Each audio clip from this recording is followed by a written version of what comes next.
A single candle flickers in a stone room, its light glinting off a freshly cut quill. Across the empire, in silent Scriptoria and bustling palace halls, a quiet revolution was unfolding. But what if everything you thought you knew about the Carolingian Renaissance is wrong? We are often told this was a simple age of monks copying old books, a dim flicker between the fall of Rome and the High Middle Ages. The truth is far more compelling. This era was a hotbed of political intrigue, covert scientific discovery, and secrets that fundamentally shaped the medieval world. By the end of this journey, you will know 25 surprising secrets that completely rewrite the story of this pivotal period. We will uncover how a school for scholars doubled as a spy network, why an emperor sought an elephant from a caliph 1,000 miles away, and what hidden messages lie within seemingly simple poetry. What forgotten empire do you think holds the most surprising secrets? The quill scratching across parchment in that quiet room was not merely copying knowledge. It was drafting reports. Charlemagne's celebrated palace school at Aachen, often remembered as a serene hub of philosophy and grammar, served a far more pragmatic purpose. It was the empire's most sophisticated spy network. Imagine the scene: the brightest minds from across Europe, from England to Italy, gathered under one roof. They studied the stars, debated theology, and perfected their Latin. Yet all the while, they were being molded into the emperor's eyes and ears. Their education was a masterclass in loyalty and intelligence gathering. These scholar agents, once their training was complete, were dispatched to key positions as abbots, bishops, and counts in far-flung provinces. From these strategic posts, they did not just govern. They observed, they listened, and they sent coded letters back to the palace, letters filled with more than just pious verse. Their primary handler was the gentle scholar we think we know so well, Alcuin of York. His vast correspondence, a treasure trove of medieval literature, was also a covert communication network. He gave his agents affectionate codenames, calling himself Flaccus after the Roman poet Horace. Through these seemingly learned letters, he received intelligence on local rebellions, economic troubles, and the loyalty of other nobles. The classroom debates on ancient texts were drills in rhetoric and persuasion, essential skills for an imperial agent tasked with managing a restless populace. This was the genius of Charlemagne's design. He did not just want educated men. He needed trustworthy informants who could wield a pen as effectively as a sword, binding his fractured empire together not with iron but with ink and information. The very light of learning was used to illuminate the shadowy corners of his realm. Those coded letters traveling back to Aachen were building more than just an intelligence network. They were constructing an empire of the mind, a grand illusion of power that Charlemagne wielded with the skill of a master playwright. His court was not merely a center of learning. It was a living stage, and every stone of Aachen, every courtly ritual, was a carefully placed prop designed to convince the world that a new Rome had risen in the heart of Europe. This was his second great secret, the creation of a propaganda masterpiece. The official court poets and scholars did not call it the palace school. They called it the New Athens, a direct and breathtaking claim to the legacy of classical Greece. Imagine the powerful message this sent to a fractured continent still haunted by the ghost of the Roman Empire. By declaring his capital a second Athens, Charlemagne was not just flattering his scholars. He was broadcasting that his rule was not a barbarian kingship but a civilized imperium, a direct successor to the greatest empires of antiquity.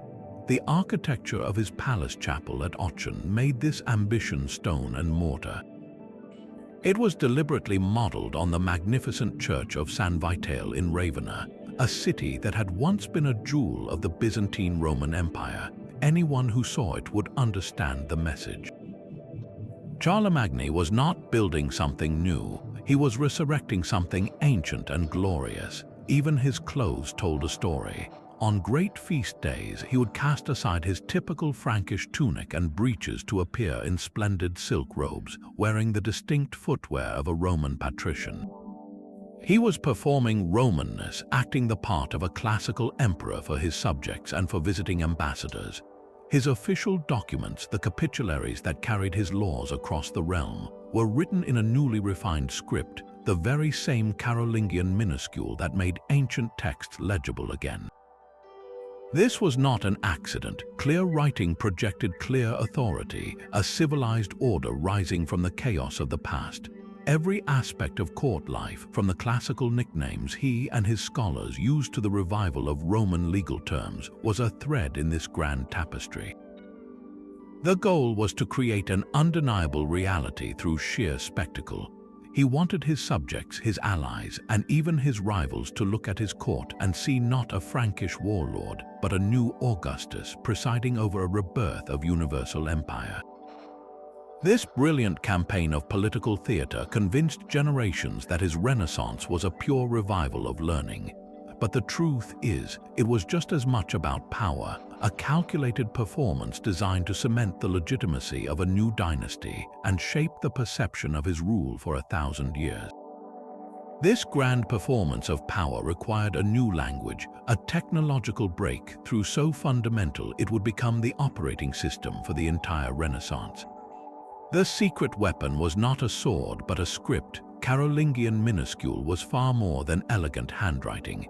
It was a digital revolution in an analog age, a complete overhaul of how information was stored and transmitted. Before this innovation, Europe was a cacophony of regional scripts. A letter written in one monastery might be nearly illegible in another, like trying to read a corrupted digital file. Charlemagne's scholarly advisors, led by Alcuin, recognized this chaos as a threat to efficient rule. They designed a new script with a singular purpose: clarity. It featured distinct, separated lowercase letters, the very same forms you're reading right now.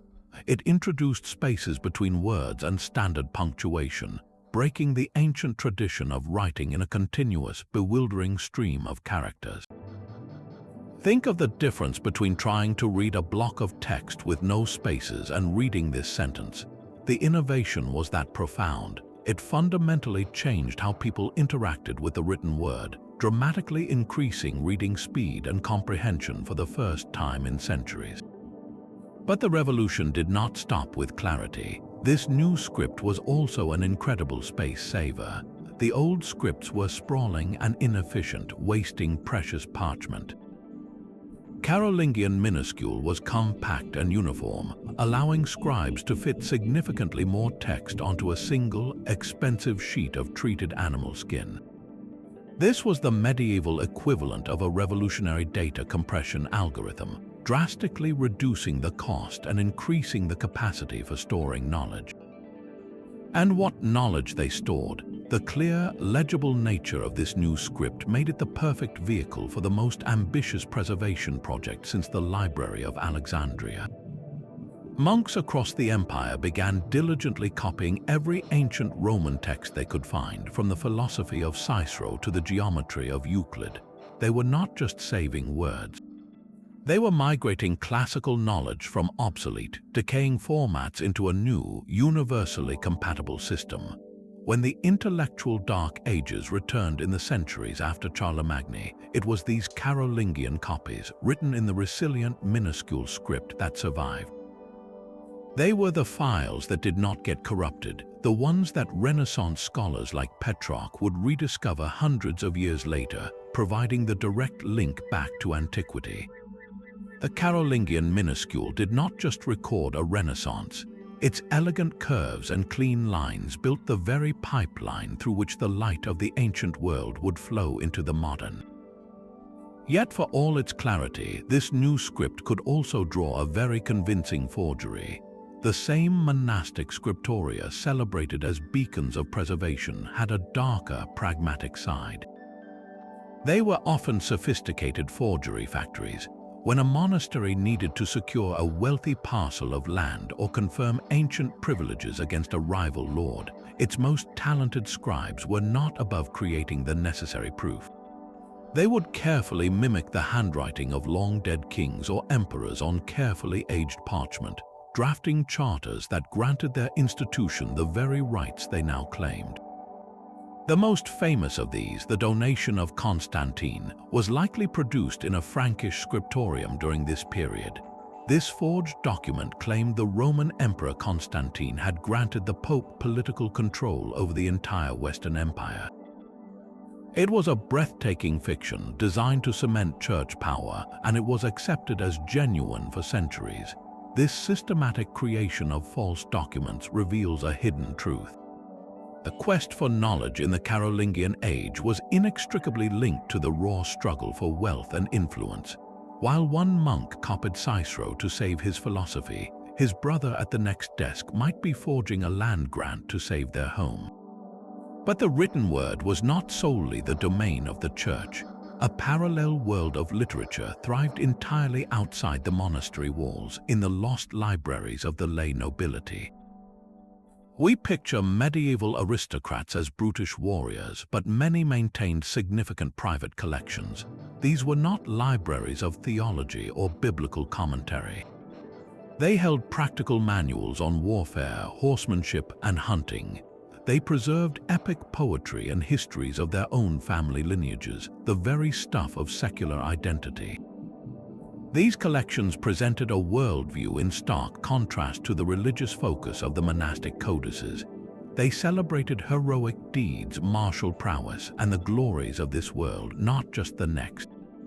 This created a fascinating cultural tension. The same courtier who listened to Alcuin lecture on theology by day might return to his estate in the evening to hear a bard recite a pagan epic about Sigurd the Dragon Slayer from a cherished family book. The Carolingian Renaissance was not a single, unified movement. It was a constant, often quiet negotiation between the sacred world of the scriptorium and the secular world of the hall, between the preservation of universal truth and the fierce protection of local power. And this negotiation would find its most volatile expression not in a book, but in a debate over the most fundamental of all Christian images. That debate over sacred images would have been impossible without a precise calendar, and the Carolingian obsession with time reveals a sixth secret. Far from being a purely religious exercise, the calendar reform pushed by Charlemagne's astronomers was a multi-layered conspiracy to control the very rhythms of life. By correcting the flawed Roman calendar, they sought to align feast days with the solar year, but their ambitions stretched far beyond the church.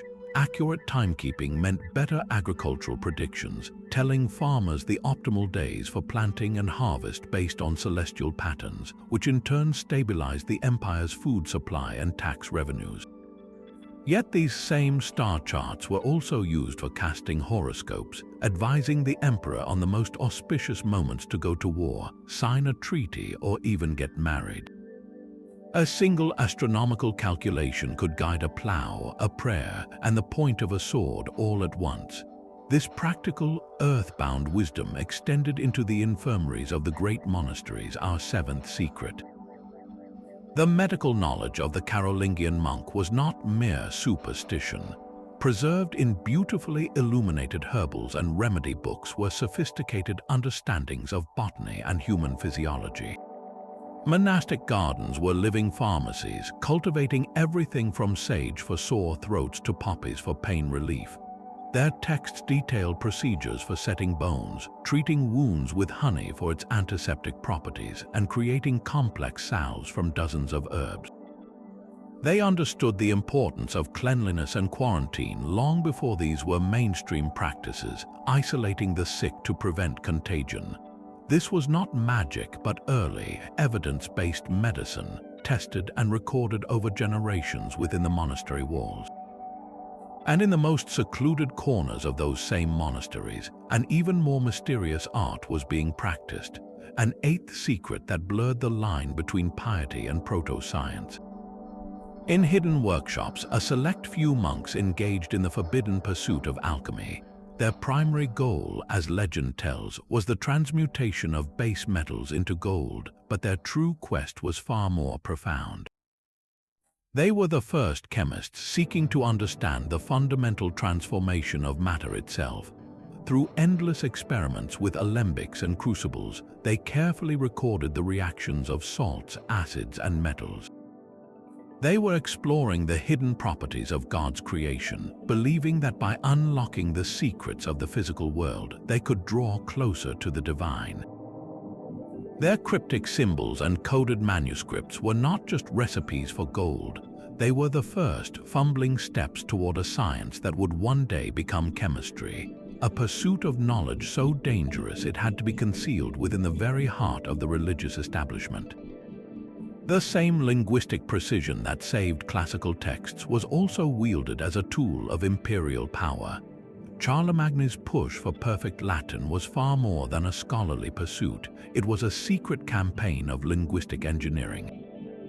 His empire was a tapestry of countless tribes, each speaking their own Germanic or Romance dialect, from the Franks in the north to the Lombards in the south. Governing this fractured realm was a bureaucrat's nightmare. How could you enforce laws, collect taxes, or administer justice if your officials and your subjects could not understand each other? The solution was to impose a single, standardized language from the top down. This was the secret political goal behind the celebrated Latin reforms.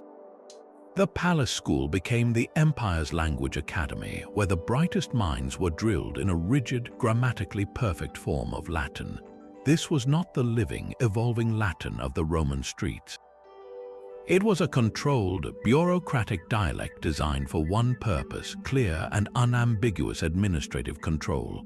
Once these scholars were dispatched as counts and bishops, they were expected to conduct all official business, write all reports, and issue all legal judgments in this new, standardized tongue. This policy deliberately marginalized local dialects, pushing them into the realm of the unofficial, the folkish, the powerless. A peasant bringing a land dispute before a count's court would have to find a translator or remain silent, his own words rendered invalid in the halls of power. The very act of communication became a demonstration of authority. By making his administration monolingual, Charlemagne was not just promoting learning, he was building a cage of words around his diverse subjects, forcing them to engage with the state solely on the state's own linguistic terms. This created a two-tiered Europe, a continent where the language of God, government, and high culture was a uniform Latin, while the languages of the home, the field, and the heart were systematically suppressed as mere dialects. The legacy of this linguistic conquest would echo for 1,000 years, shaping the very map of European power and culture. Those intricate swirls of gold leaf and vibrant pigments in a medieval manuscript were far more than beautiful decoration. They were a complex visual language, a coded system of power meant to be read and understood by a privileged few. Take the Utrecht Psalter, a masterpiece of Carolingian art. At first glance, its pages are a chaotic symphony of illustrations with tiny figures acting out the verses of the Psalms. But look closer. The artist has drawn King David, the psalmist himself, not in ancient Judean robes, but in the distinct regalia of a Carolingian emperor. The message was unmistakable. Charlemagne and his heirs were the new David, divinely chosen rulers whose power was as much a part of God's plan as the biblical kings. This was not subtle flattery. It was a direct claim to a sacred mandate woven into the very fabric of worship. Every illuminated initial, every majestic portrait of an evangelist served a dual purpose. They glorified God, yes, but they also glorified the earthly power that made such glorification possible. A lavish gospel book presented to a monastery was not just a gift. It was a permanent reminder of the emperor's piety and his authority over the church, a stunningly beautiful piece of political hardware installed on the altar. The sheer expense of these objects was part of the code. The ultramarine blue made from lapis lazuli, imported from thousands of miles away, the shimmering gold leaf hammered from coinage, these materials screamed of immense wealth and global reach. Only an emperor could command such resources. For the literate elite who held these books, the illustrations reinforced a strict social order. They depicted angels and kings in harmony, saints and emperors in conversation, creating a visual theology where challenging royal authority was as unthinkable as challenging divine will. The art of the illuminated manuscript was a silent, persuasive argument for the status quo, ensuring that every time a monk opened a book to read, his eyes would also be reading a lesson in obedience. Even the most sacred Christian art of the era whispers of older gods. Deep within the stonework of a chapel or the margin of a holy book, a skilled artisan might carve a writhing dragon, its form unmistakably drawn from the prow of a Viking longship. Another would weave the intricate, interlocking knots of a Celtic cross, patterns that long predated the arrival of missionaries. These were not accidental decorations. They were secret pagan survivals, a silent rebellion by local craftsmen who embedded the symbols of their ancestral beliefs into the very heart of the new religion. A stone capital might show a vine, but look closer and its tendrils form the head of Woden's wolf. A beautifully illuminated initial could conceal the shape of Yggdrasil, the great world tree of Germanic myth. This was a brilliant, subtle compromise. The church got its magnificent cathedrals and books, while the common people, who still felt a deep connection to the old ways, could find familiar comfort in the shadows and curves of the stone. The artisans were building a bridge between two worlds, ensuring the spirits of the forest and the ancestors were not entirely banished, but merely baptized into a new faith, their symbols hiding in plain sight for those who knew how to look. This underground stream of belief flowed alongside a clandestine river of knowledge. While the great monastic libraries officially preserved the Church Fathers, a secret network of scholars was trading in far more dangerous texts. Through quiet whispers in cathedral schools and private exchanges between curious nobles, a black market for classical wisdom thrived. The most sought-after items were not works of theology, but the controversial philosophical and scientific manuscripts from the pagan world. A complete copy of Lucretius's On the Nature of Things, which argued for a universe of atoms and void without divine intervention, would have been priceless. So too would be the advanced mathematical works of Archimedes or the empirical biology of Aristotle. Possessing these texts was risky, as their ideas could directly challenge Christian doctrine. Yet the hunger for this forbidden knowledge was so powerful that collectors and copyists operated in the shadows. A wealthy count might finance a private scriptorium to produce a copy of a Platonic dialogue, his scribes working in secret far from the abbot's watchful eye. These unofficial channels became the lifeblood of genuine scientific inquiry, preserving ideas that the official, church-sanctioned Renaissance deemed too dangerous for public consumption. The survival of these radical texts did not happen in the bright light of the imperial court, but in the dim, private studies of heretics and geniuses, men who believed that some truths were worth the risk of a hidden library. While forbidden texts circulated in secret, another form of power was being openly exercised in the royal courts, wielded by the very women history often forgets. The Carolingian Renaissance was not solely a man's world. In the shadows of emperors and bishops, aristocratic women emerged as some of the era's most crucial patrons and intellectuals, quietly shaping its cultural and political landscape. Take the remarkable Duoda, a noblewoman separated from her husband and sons by the brutal civil wars that followed Charlemagne's death.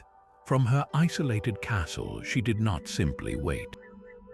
She picked up a pen and composed one of the most extraordinary books of the 9th century, a manual of political and spiritual advice for her eldest son, William. This was not a simple letter from a mother. It was a sophisticated treatise on statecraft, ethics, and personal duty, filled with complex biblical allegory and sharp political observations. She instructed William on how to serve his king with loyalty, but also with wisdom, how to manage his lands, and how to navigate the treacherous currents of courtly intrigue. Her work shatters the illusion of the passive medieval noblewoman. She was a strategist, a theologian, and an author, using her education not for private devotion but for public influence, ensuring her son would survive and thrive in a dangerous world. Other women wielded power through patronage. Royal abbesses and queens commissioned breathtaking illuminated manuscripts and sacred artworks, their names and portraits often subtly woven into the designs. A magnificent gospel book was not just a reflection of piety, it was a declaration of wealth, taste, and authority. By funding these luxurious objects, these women cemented their family's legacy and controlled the visual narrative of their times, positioning themselves as the guardians of culture and faith. They built monasteries that became centers of learning, not just for men but for other noblewomen, creating networks of female influence that stretched across the empire. The Carolingian Renaissance, in all its glory, was bankrolled and steered in part by these formidable patrons, who understood that art and knowledge were the ultimate currencies of power. The glittering manuscripts and soaring chapels of the Carolingian Renaissance were built on a foundation of plunder. This cultural rebirth was bankrolled by the systematic extraction of wealth from conquered peoples, a brutal economic engine that transformed loot into libraries. When Charlemagne's armies finally crushed the Saxon resistance after 3 decades of bloody conflict, they did more than claim land. They seized an immense fortune in treasure, livestock, and most significantly, human captives. The same grim story repeated itself with the destruction of the Avar Cognate, the nomadic empire whose vast ring fortress in Central Europe had accumulated centuries of gold and silver. The sack of the Avar ring was so complete, so total, that contemporary chroniclers simply called the haul infinite. This was not casual pillage. It was a calculated, imperial policy of asset stripping on a continental scale. Think of the logistics, endless lines of wagons creaking under the weight of melted-down golden vessels and silver coins, snaking their way back to the Frankish heartlands. Herds of Saxon cattle driven hundreds of miles to feed the growing population at Aachen. And perhaps the most chilling asset of all, thousands of enslaved Saxons and Avars sold in markets across Europe, their bodies converted into liquid capital to pay for the very stones of Charlemagne's new Rome. This influx of capital created an economic boom that directly financed the Renaissance. The conquered gold paid the master masons who engineered the palace chapel. The silver purchased the precious pigments for the illuminators' workshops. The profits from the slave trade funded the stipends that lured scholars like Alcuin from across the known world, offering them a life of comfort and intellectual pursuit far from home. Without the relentless, decades-long campaign against the Saxons and the lightning strike against the Avars, the royal treasury would have been empty. There would have been no surplus wealth to invest in culture, no economic stability to allow for the luxury of philosophical debate. The glorious rebirth of learning was made possible by the silent, suffering millions whose labor and loss provided its fuel. The sublime beauty of a gilded gospel book is forever shadowed by the fires of a Saxon village, its splendor a stark reminder that every golden age has a price, and that price is almost always paid by the vanquished.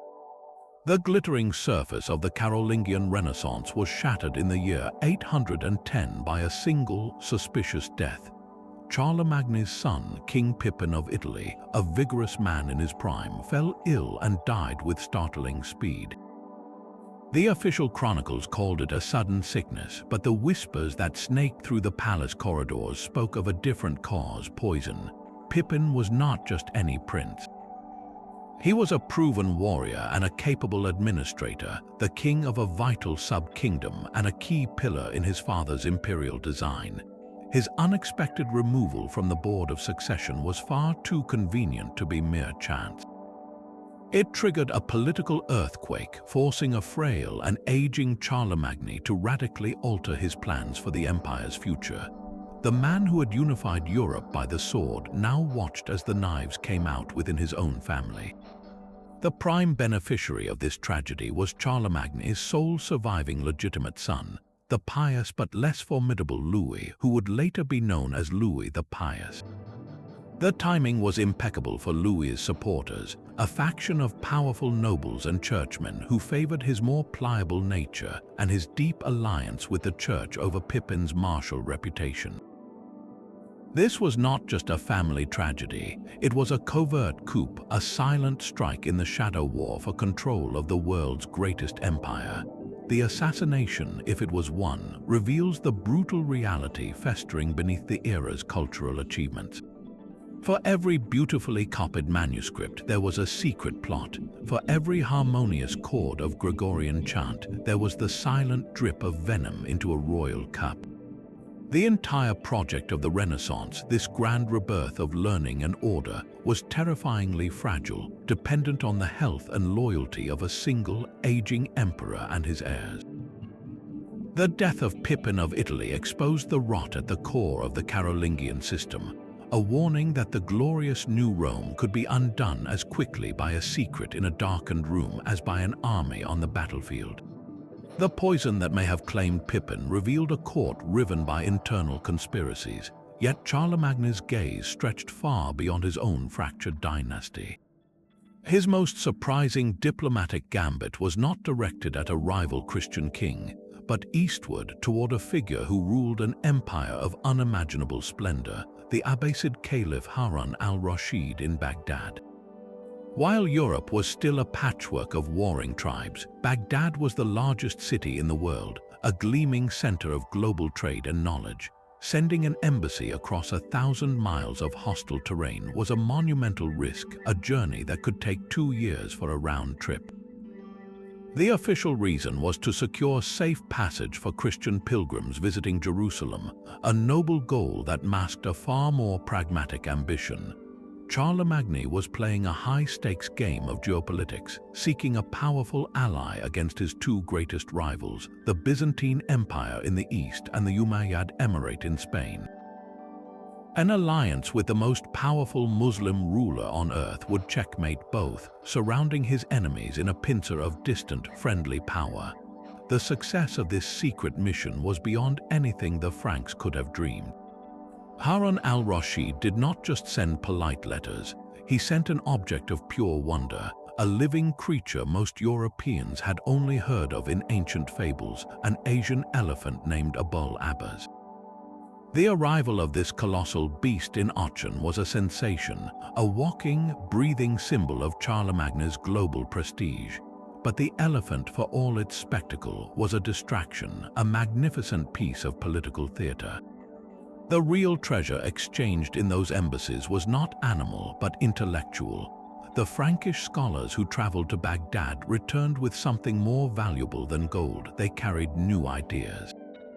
They brought back advanced texts on mathematics, introducing concepts like algebra, a word derived from the Arabic al-jabr. They brought treatises on astronomy that were far more accurate than anything preserved in European monasteries, complete with detailed star charts and refined calculations for the calendar Charlemagne was so desperate to fix. Perhaps most importantly, they encountered the works of ancient Greek philosophers, men like Aristotle and Plato, whose major texts had been lost to the West for centuries but had been preserved, translated, and debated by Islamic scholars. This was the true secret of the embassies. While the elephant Abul Abbas amazed the crowds in Aachen, the seeds of a scientific revolution were being quietly unpacked from a diplomat's saddlebag, ideas that would slowly begin to filter into the intellectual bloodstream of Europe, challenging old certainties and opening new doors of thought. That network of scholar spies and coded letters needed a mobile enforcement arm, and Charlemagne provided it with his most ingenious creation, the Missi Dominicii. These envoys of the Lord were far more than simple messengers. They were the emperor's eyes and ears on the ground, a traveling Carolingian CIA whose true mission was to bind the sprawling empire together through sheer, relentless oversight. The system was a masterpiece of administrative psychology. The missi always traveled in pairs, one a powerful lay noble and the other a high-ranking bishop or abbot. This was a deliberate check and balance. The churchman was there to ensure the noble did not abuse his power or take bribes from the local counts they were inspecting. The noble, in turn, was there to ensure the churchman did not pursue purely ecclesiastical interests at the expense of the crown. They kept each other honest, their mutual suspicion guaranteeing a clearer report for the emperor.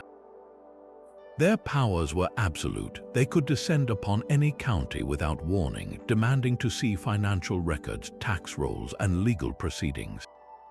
They presided over local courts, listening for whispers of discontent or injustice. They audited the military readiness of the local levies and inspected the state of roads and bridges. Every local count knew that his work and his loyalty were under constant, unpredictable review.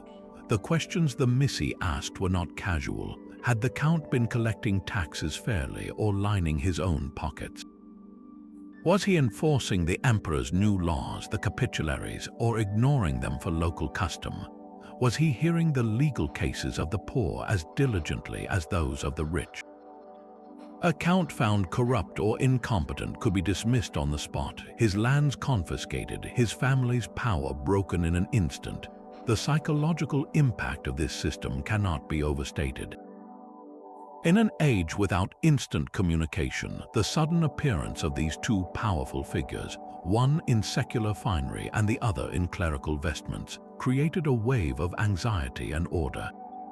They were a physical manifestation of the emperor's will, a reminder that the central power in Aachen could reach into the most remote valley.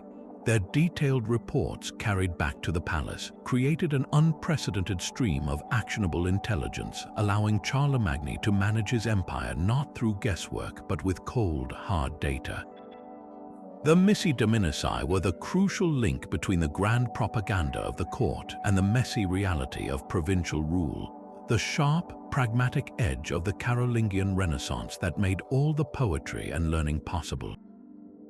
But beneath this grand project of imperial unity lay a deep and abiding fear. The Carolingian Renaissance was driven as much by the terror of theological error as by the love of learning. A single wrong idea about the nature of God could, they believed, shatter the divine favor that held their fragile empire together. This secret anxiety over hidden heresies fueled an obsessive drive for religious orthodoxy, transforming intellectual pursuit into a form of spiritual policing. The most dramatic public display of this fear was the Great Council of Frankfurt in 794.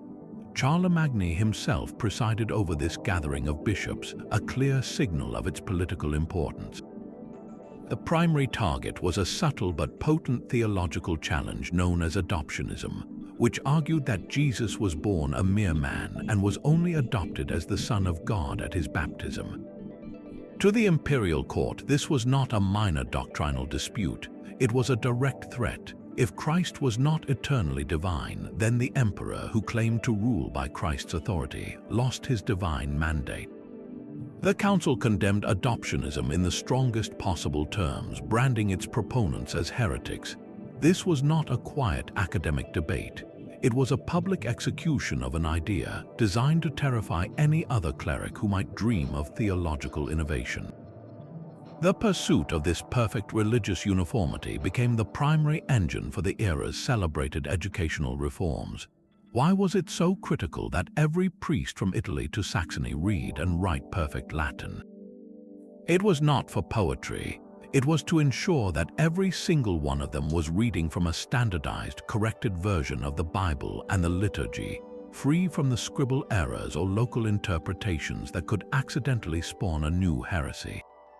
The same scribes who beautifully copied the works of Virgil were also tasked with hunting down and eliminating textual variants in the scriptures. A misplaced word in the Lord's Prayer could, over generations, lead a whole province into spiritual error and, by extension, political rebellion. The classroom became a front line in this silent war. When a scholar at the palace school was drilled in grammar and logic, he was being armed with the tools to detect flawed reasoning in a sermon. When a bishop was trained in rhetoric, he was learning how to persuasively condemn dissenting views. The entire project of preserving ancient texts was in part a search for pure, uncorrupted sources of Christian doctrine from the early Church Fathers. This created a profound tension at the heart of the Renaissance. The same intellectual curiosity that rediscovered classical science and philosophy had to be carefully channeled and controlled, lest it ask the wrong questions and arrive at a forbidden answer. Learning was encouraged, but only within the rigid, invisible walls of approved thought. The light of the Carolingian Renaissance thus cast a long, dark shadow, the shadow of the stake and the condemnation of the council, a constant reminder that for all its glorious art and scholarship, this was an age where a wrong idea about God could cost you everything.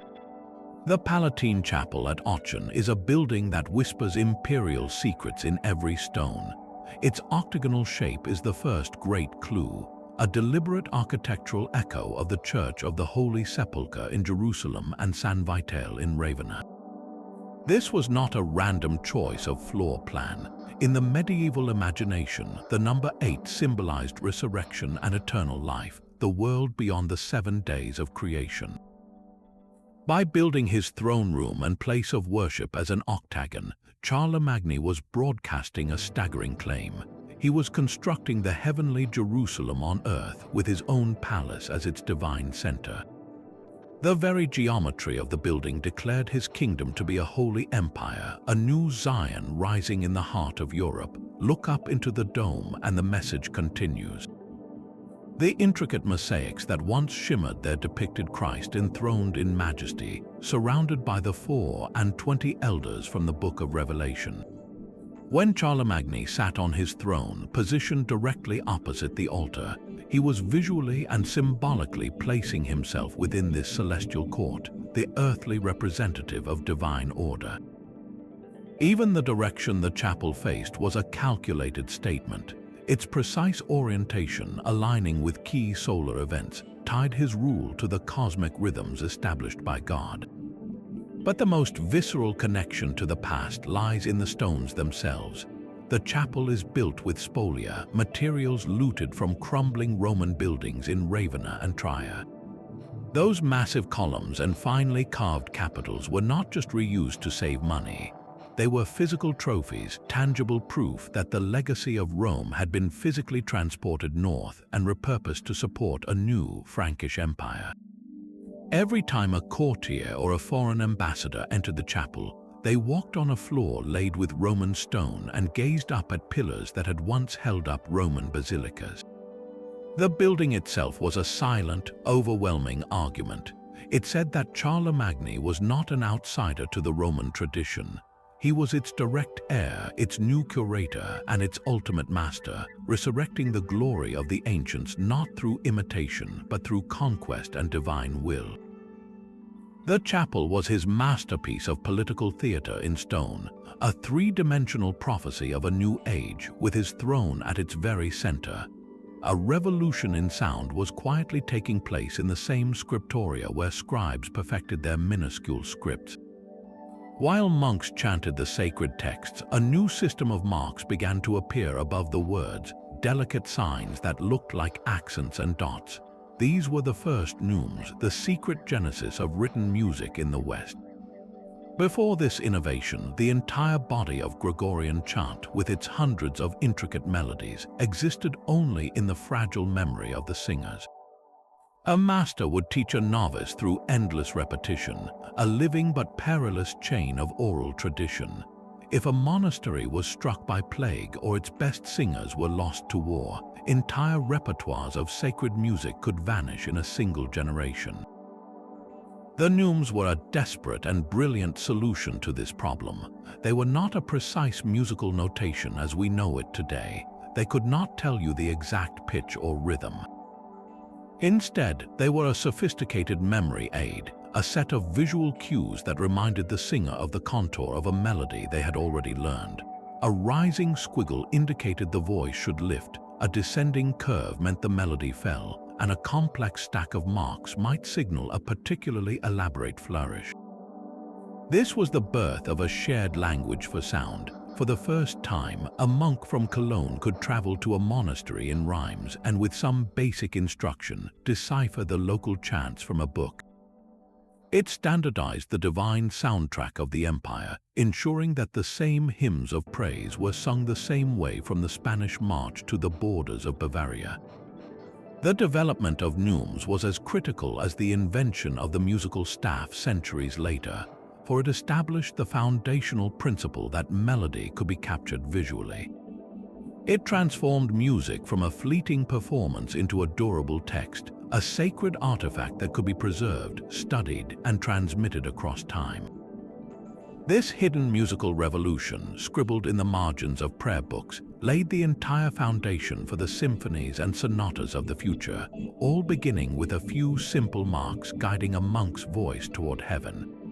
A bishop's crozier was far more than a shepherd's staff. It was the scepter of a worldly prince. Men like Hincmar of Reims, one of the most formidable figures of the 9th century, did not live in quiet cloisters.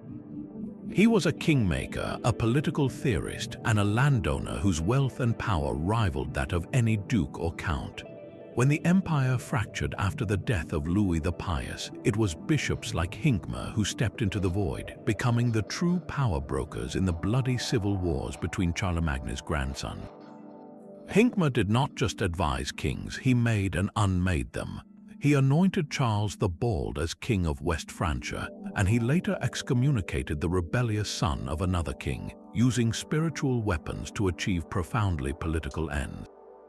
His vast network of estates, worked by thousands of peasants, provided the financial muscle for his ambitions, funding his own military retinue and building projects that cemented his authority across the landscape. These bishoprics were not just dioceses, they were sprawling, independent economic enterprises. A bishop collected taxes, minted coins, administered justice in his own courts, and even raised armies to defend his territory.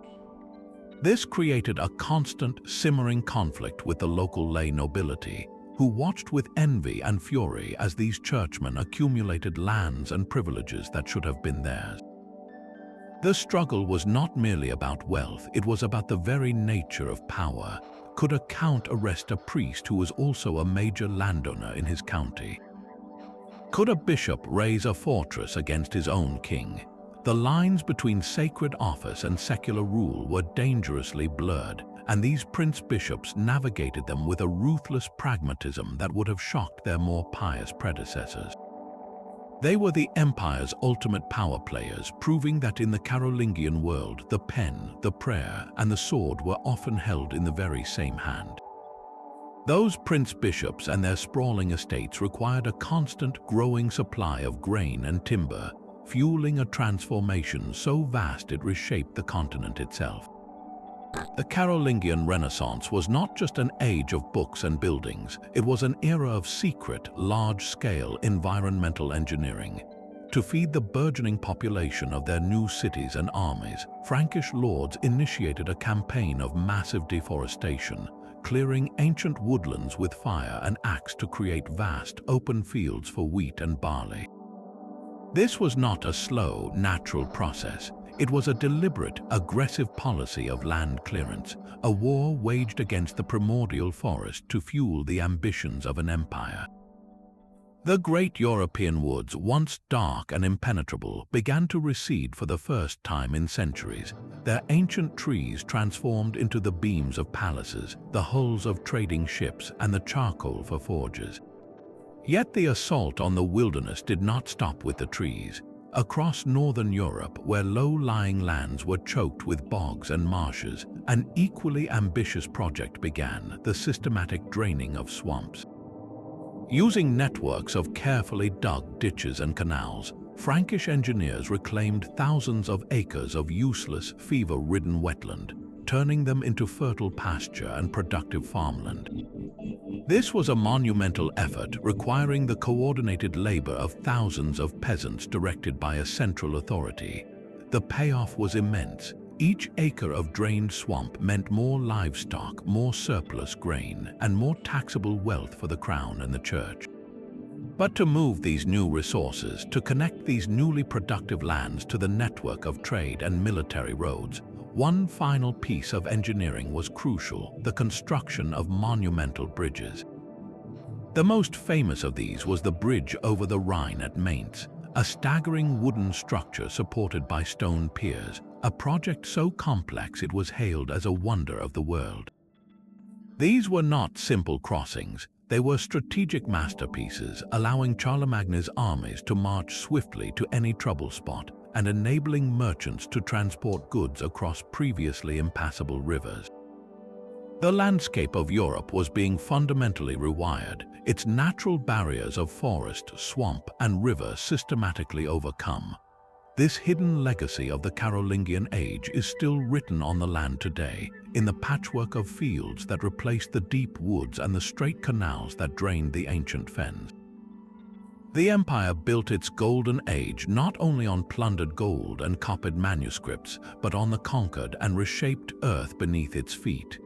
Even the most official history books were part of the propaganda machine. The Royal Frankish Annals, the definitive year-by-year record of Charlemagne's reign, were not a neutral chronicle of events. They were a masterclass in medieval fake news, a carefully curated narrative designed to present an unbroken story of divine favor and military triumph. A stunning example of their deception involves the catastrophic defeat of the rearguard at Roncesvalles in 778, the very event that inspired the Song of Roland. The annals record this disaster in a single, clipped sentence, acknowledging the death of several palace officials, but completely omitting the utter destruction of an entire Frankish army. There is no mention of the heroic last stand, the slaughter of countless soldiers, or the humiliating loss of the baggage train. This was not an oversight. It was a deliberate act of historical erasure. The annals could not allow the story of a perfect emperor chosen by God to be marred by a devastating ambush in a Pyrenean pass. Instead, they swiftly pivot to other, more successful campaigns, creating a seamless tapestry of victory. The narrative is always tightly controlled. When Charlemagne faced a rebellion, the annals depict the rebels as oath-breakers and traitors, never as men with legitimate grievances. His decisions are always wise, his strategies always flawless, his piety always genuine. The chroniclers were not journalists, they were public relations specialists for the Carolingian dynasty, crafting a sacred legend in real time. Every monk who later copied these annals was unwittingly perpetuating the official story, embedding this sanitized version of events into the historical record for future generations to find.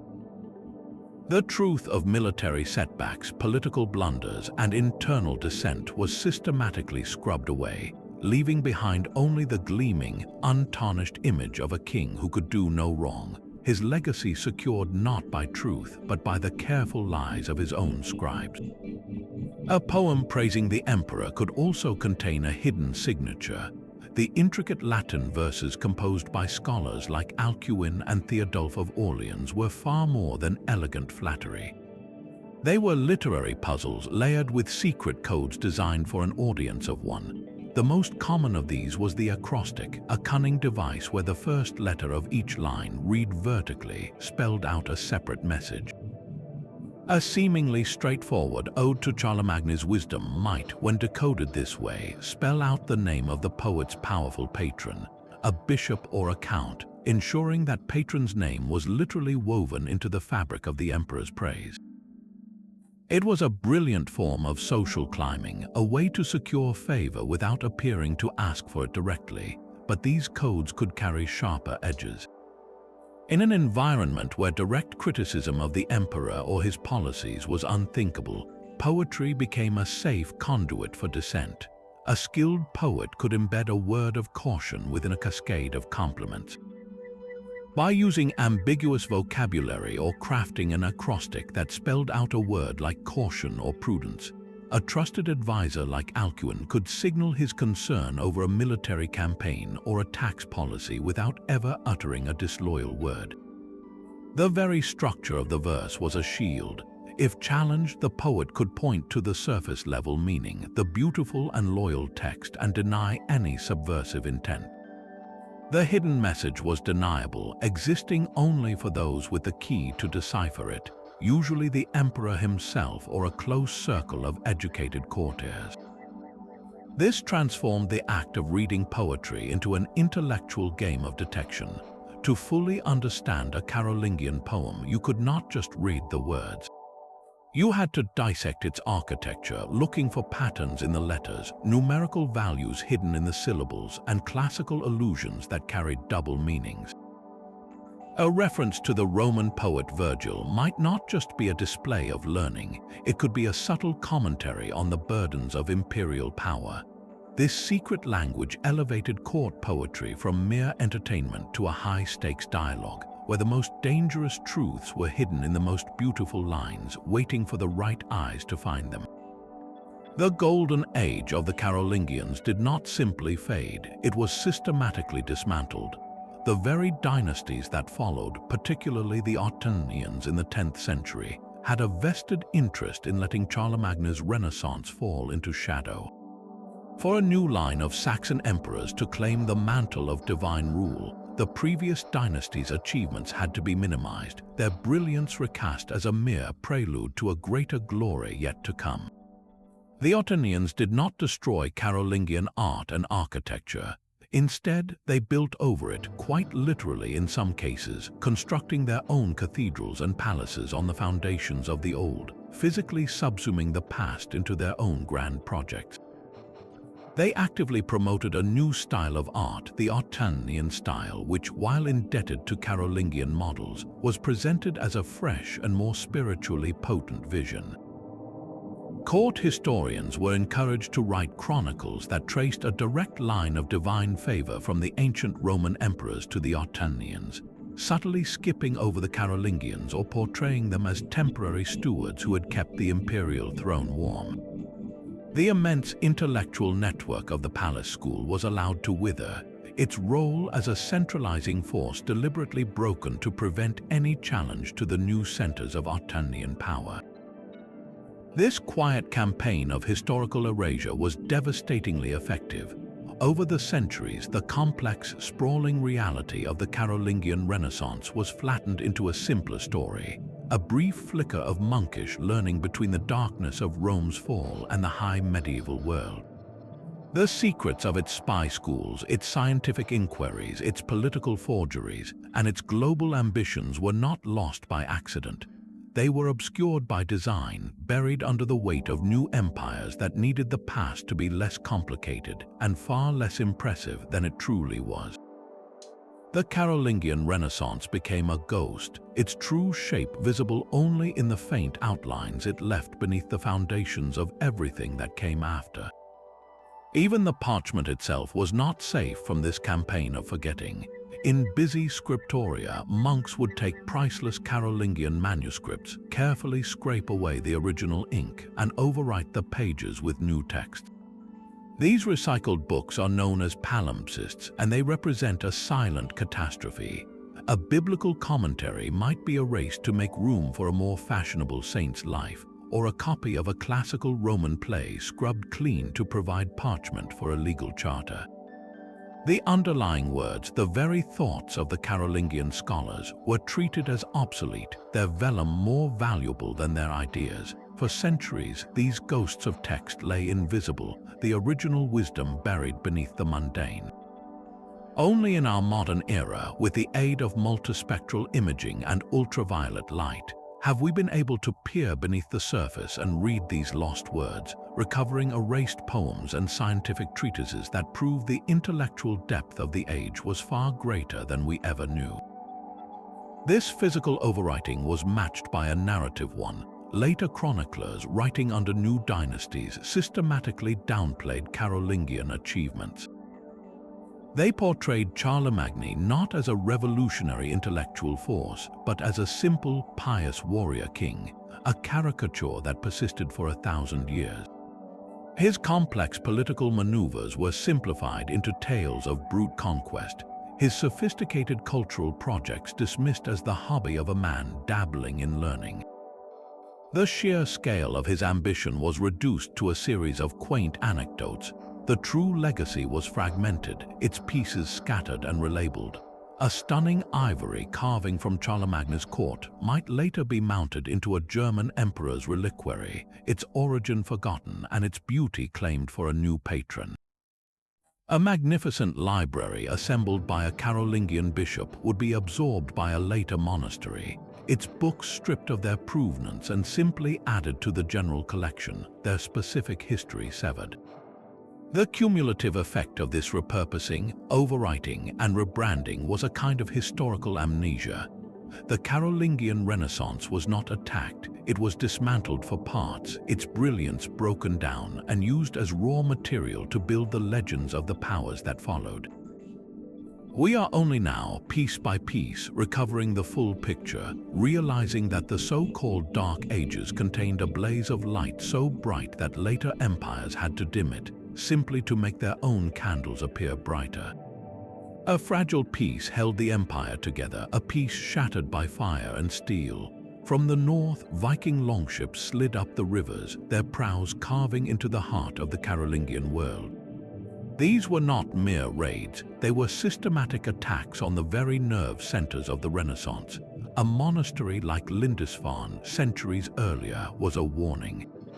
Now the targets were the great continental hubs like St. Martin at Tours, a beacon of learning that Alcuin himself had once led. The Vikings did not come for books.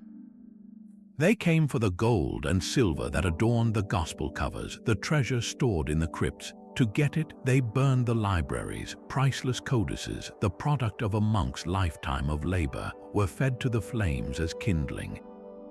The same rivers that had carried the Missi Dominicii on their missions of oversight now became highways for these destroyers, carrying them deep into Francia to sack the monasteries of Paris, Rouen, and Cologne. From the east, a new terror emerged: Magyar horsemen who swept across the plains with a speed that the heavy Frankish cavalry could not match. They bypassed fortifications to strike at undefended abbeys, burning Scriptoria and taking scribes as slaves, severing the living link of knowledge in a single, brutal stroke. And from the south, Saracen pirates based in the Balearic Islands and North Africa repeatedly sacked the coasts of Italy and southern Francia, even striking the sacred monastery of Monte Cassino in 882. They ransacked its library, scattering or burning its holdings, ensuring that unique texts from the ancient world, preserved only in that one place, were lost forever. The great project of preservation went into a devastating reverse. The centers of learning became targets, and the scholars who were not killed were sent fleeing for their lives, carrying only what they could hold, abandoning the vast repositories of knowledge they had spent generations building.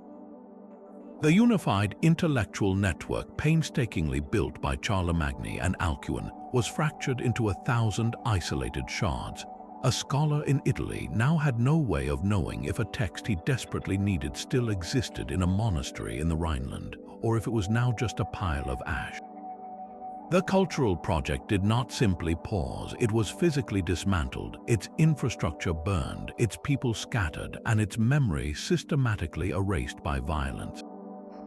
The sheer scale of the loss is the greatest mystery of all. We know the names of some of the libraries that were destroyed, but we can only guess at the unique works of literature, history, and science that were inside them, treasures that vanished without a trace, leaving only ghost chapters in the story of Western thought. The quill is set down, the candle gutters, and the full picture of the Carolingian Renaissance finally comes into view. It was never one story, but 25 interlocking secrets. This was a rebirth forged as much in the spy network of the palace school and the forger's scriptorium as in the scholar's library. It was financed by plunder and built by enslaved hands, its glorious art serving as brilliant propaganda for a new Roman emperor. Behind the clear letters of the minuscule script lay a campaign of linguistic control, and within the soaring chant, a revolution in recording sound itself. We uncovered the secret power of aristocratic women, the dangerous alchemy hidden in monastery workshops, and the geopolitical chess game that brought an elephant to Aachen. We saw how fear of heresy policed thought, how the landscape itself was reshaped by deforestation and engineering, and how the entire era was nearly erased, its manuscripts scraped clean and overwritten by the dynasties that followed. The Carolingian Renaissance was a breathtaking paradox, a golden age built on a foundation of iron and shadow. Its light was real, but it was a managed light, directed and controlled to illuminate a throne. To see it clearly, we must look past the gleaming manuscripts and see the whole, complicated truth. A world where every beautiful prayer book has a price, and every copied text could be a report or a forgery. This richer, more complex understanding shatters the myth of the Dark Ages, revealing a period of stunning ambition, ruthless pragmatism, and profound creativity. So tell me, of all these 25 surprising secrets, which one changed everything you thought you knew? Share your thoughts in the comments below.